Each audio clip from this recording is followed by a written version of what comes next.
Hi friends, నేను ఈరోజు మీకు ఎండు రొయ్యలుతో ఒక డిష్ చూపిస్తున్నాను. చూడండి కంప్లీట్ వీడియో. ఈ ఎండు రొయ్యల్ని శుభ్రం చేయటము చాలా లెంతీ ప్రాసెస్. ఓపిక ఉన్నప్పుడే చేసుకోవాలి. ఎందుకంటే దీని తలతోక కట్ చేయాలి. చిన్న ముక్కలు వస్తాయి మనకు మధ్యలో. మళ్ళీ దీంట్లో చాలా ఇసుక ఉంటుంది. ఎందుకంటే సముద్రం ఒడ్డున ఎండబెడతారు కాబట్టి ఇసుక ఉంటుంది. చాలా 3-4 సార్లు కడగాలి. ఫస్ట్ తలతోక తెంపేయాలి. ఇదంతా వేస్ట్.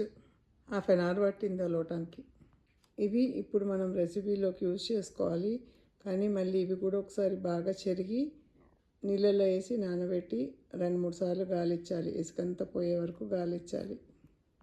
ఇది చెరిగిన తర్వాత వచ్చిన వేస్ట్. ఫైనల్గా 3 గుప్పిళ్ళ ఎండు రొయ్యలు తీసుకుంటే బాగు చేసిన తర్వాత ఒక గుప్పుడు వచ్చాయి.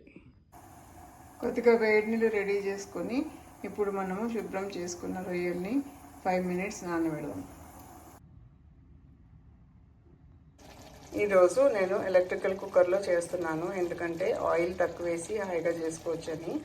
సో 1 స్పూన్ ఆయిల్ వేసి ఒక పెద్ద ఆనియన్ ముక్కలు, 4 టమాటా ముక్కలు, 4 green brinjal long and thin slices వేసి తగినంత ఉప్పు, కారం, పసుపు వేసి మనము ఇందాక శుభ్రం చేసుకున్న ఎండు రొయ్యల్ని కూడా వేసి మూత పెట్టాను. 5 మినిట్స్లో ఇది కర్రీ రెడీ అయిపోతుంది. ఆల్మోస్ట్ దగ్గరకు వచ్చేసింది. ఈ లోపుగా మన కిచెన్ గార్డెన్లోకి వెళ్ళి కొత్తిమీర కోసుకొద్దాం. ఎర్లీ మార్నింగ్ మా బాల్కనీలో వైబ్స్ చాలా బాగుంటాయి. ఇక్కడ వేణుగోపాల స్వామి టెంపుల్ ఉంటుంది. ఆ గుడిలోంచి దేవుడి పాటలు వినిపిస్తూ ఉంటాయి.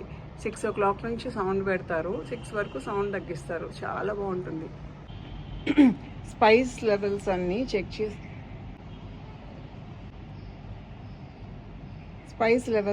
చెక్ చేసిన తర్వాత కర్రీ చాలా బాగుంది. ఇన్ఫ్యాక్ట్ ఇందులో రొయ్యల పీసెస్ ఎక్కువగా కనిపించవు. ఎందుకంటే ఆ రొయ్య పప్పు మనము తలాతోక చేసిన తర్వాత చాలా చిన్నగా అయిపోతాయి. తినేటప్పుడు తగులుతాయి. టేస్ట్ చాలా బాగుంటుంది. సో ఇలాగే వంకాయ బదులు దోసకాయతో, ములక్కాయతో, బీరకాయతో, సొరకాయతో కూడా చేసుకోవచ్చు. ట్రై చేయండి ఫ్రెండ్స్.